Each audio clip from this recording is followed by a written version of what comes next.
السلام عليكم. موضوع مهم جدا يخص النادي الافريقي اللي امام فرصه تاريخيه ممكن ما عادش تتعود، ولو كان يعرف كيفاش يتعامل مع الفرصه هذه ناكد لكم انه النادي الافريقي باش يطلع من الباليه. موضوع يخص دوري السوبر الافريقي ودوري ابطال افريقيا بعد ما الكاف اقترح دوري جديد وهو دوري السوبر الافريقي. الكلام اللي قاعد يدور يندرى الكاف باش تصادق على الدوري ويشوف النور ولا مجرد كلام كيف ما صار مع الدوري السوبر الاوروبي. اولا ما نجموش نقارنوا بين الدوري السوبر الاوروبي والافريقي لانه الدوري الاوروبي كمشروع اقترحه فالنتينو بيريز رئيس ريال مدريد، قدم الدعوه للانديه اللي وافقت على المشروع هذا وقوبل بالرفض من قبل اليوفا بتعلة انه باش يضر بدوري ابطال اوروبا. مقابل الدوري الافريقي الفكره جاءت من الكاف وهي بيدها اللي صادقت عليها الانديه، ما تنجم كانت توافق واكثر من هكا ما تنجم كانت تكون فرحانه بحكم العائدات الماليه الكبيره اللي باش ترجع بالنفع على الانديه. مشروع تصادق عليه مازال ما تصدقش عليه مقال في موقع صدى البلد يقول انه احمد ولد يحيى النائب الثاني باتريس موتسيبي رئيس الاتحاد الافريقي يقول كيفاش باش يكون مصير رابطه الابطال وكاس الكونفدراليه الافريقيه من بعد ما الكاف صادق على الدوري السوبر الافريقي. كيف قناه وان سبور المصريه تقول نفس الكلام. لهنا الحاجه اللي متفاهمين فيها والحاجه اللي تاكدنا منها انه دوري السوبر الافريقي تصادق عليه سيء من قبل الكاف. وقتاش باش يتلعب دوري السوبر الافريقي ويندرى باش يكون مكان دوري ابطال افريقيا ولا زوز مسابقات باش يتلعبوا مع بعضهم على حسب قناه وان سبور المصريه اللي بعثت مراسل العين المكان في الكامرون وين صارت قرعه كاس افريقيا للامم.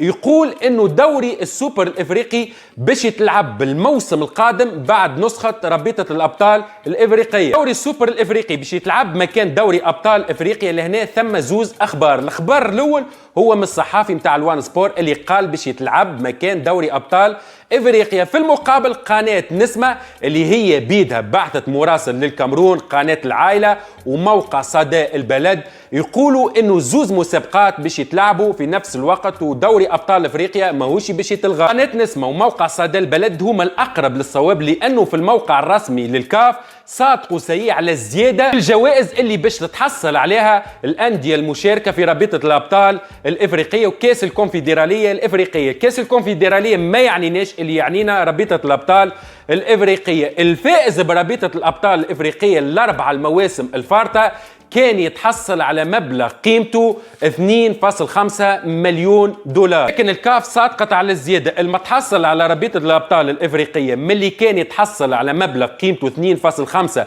مليون دولار أصبح يتحصل على مبلغ قيمته بين 3 و4 مليون دولار. النادي الافريقي شنو محله من الاعراب من الكلام هذا الكل؟ الحاجه الوحيده اللي ما زالت ما صدقتش عليها الكاف هي الانديه اللي باش تشارك في دوري السوبر الافريقي، وتضاربت لهنا الاخبار وكيف تضاربت الصياغه. دوري السوبر الافريقي اللي الانديه الافريقيه الكل مركزه معاها وتحب تشارك فيه، على خاطر كي نجيو نقارنوا ماديا بين دوري السوبر الافريقي ورابطه الابطال الافريقيه راهو شيء بعيد برشا على بعضه. حتى لو كان الكاف زادت في القيمه الماليه للانديه اللي باش تفوز برابطه الابطال الافريقيه وهي 4 مليون دولار، لكن كيف يقعد الشيء بعيد برشا على بعضه. على خاطر كي نقارنوا 4 مليون دولار ب20 مليون دولار المبلغ اللي باش يتحصل عليه الفريق اللي باش يتحصل على الدوري السوبر الافريقي. الصيغه الاولى بالطبيعه على لسان قناه وان سبور المصريه ومراسلها اللي قال الانديه اللي باش تشارك في دوري السوبر الافريقي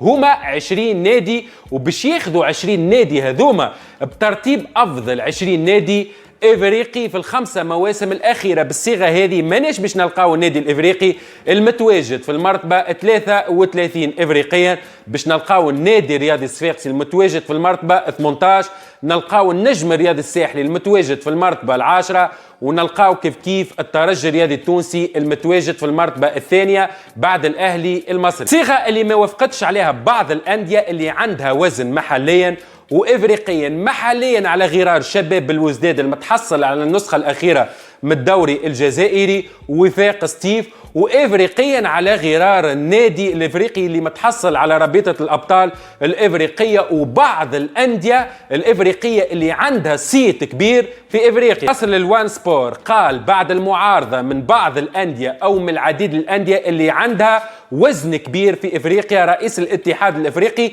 قرر باش يعاود ينظر في الصيغه هذه، وهي افضل 20 نادي الخمسه المواسم الاخيره في افريقيا. بعد شهر بالتمام والكمال، بعد ما قال مراسل وان سبور المصريه انهم الصيغه اللي باش تاخذ بها الكاف واللي باش تعتمد عليها الكاف انهم باش ياخذوا افضل ترتيب 20 نادي في القاره الافريقيه في الخمسه المواسم. ما نجمش ناكد لكم الخبر انه الكاف غيرت الصيغه، ولكن موقع صدى البلد اللي قاعد نسرد لكم في الاخبار نتاعو هبط مقال عنده اقل من شهر. مانيش نحكي لكم على مقال عنده 3 و4 شهور، وقت اللي صارت الضجه الكبيره دوري السوبر الافريقي باش يشاركوا زوز انديه، باش يشاركوا 3 انديه، باش تشارك الانديه ما نعرفش شنو.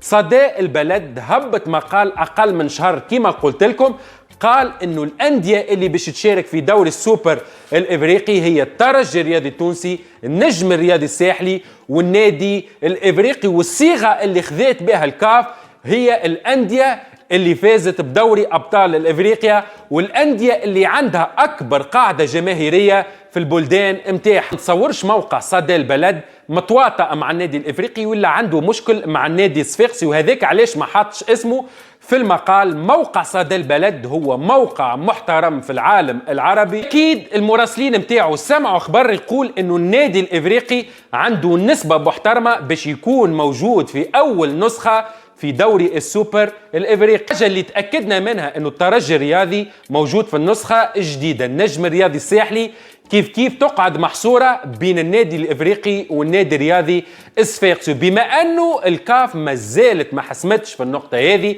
افضل وسيله باش النادي الافريقي يقوي الدوسي نتاعو باش يكون موجود الموسم القادم في النسخه الجديده من الدوري السوبر الافريقي انه يتحصل على بطوله التونسيه الموسم هذا. تصورش ثم فرصه خير من الفرصه هذه للنادي الافريقي باش يلقى روحه الموسم القادم يا في دوري السوبر الافريقي ولا رابطه الابطال الافريقيه، على خاطر النادي الافريقي العائد بقوه الموسم هذا.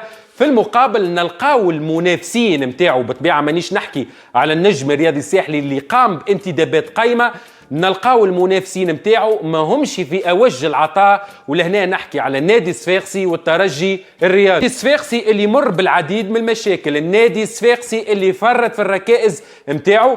فرصة باش النادي الافريقي يلعب على النقطة هذه كيف الترجي الرياضي التونسي. ما هوش الترجي الرياضي اللي متحصل 5 مرات على الدوري التونسي، ما هوش الترجي الرياضي اللي متحصل على رابطة الابطال الافريقية مع معين الشعباني. شفنا الترجي الرياضي التونسي بصراحة النيفو متاعو يقل على النيفو متاعو المواسم الفارطة، ولا بروف شفناه مع الاتحاد المنستيري في كاس السوبر التونسي. ختاما نجم نقول كان حظ موفق للنادي الافريقي، النادي الافريقي اللي يلزمه يرجع لبلاصته الحقانيه ويرجع للاشعاع الافريقي، الاشعاع الافريقي اللي ما ينجم يرجع له كان بالبطوله التونسيه، البطوله اللي باش يكون مراهن حقيقي عليها الموسم هذا. في الختام الكلوب تعيش، تونس تعيش.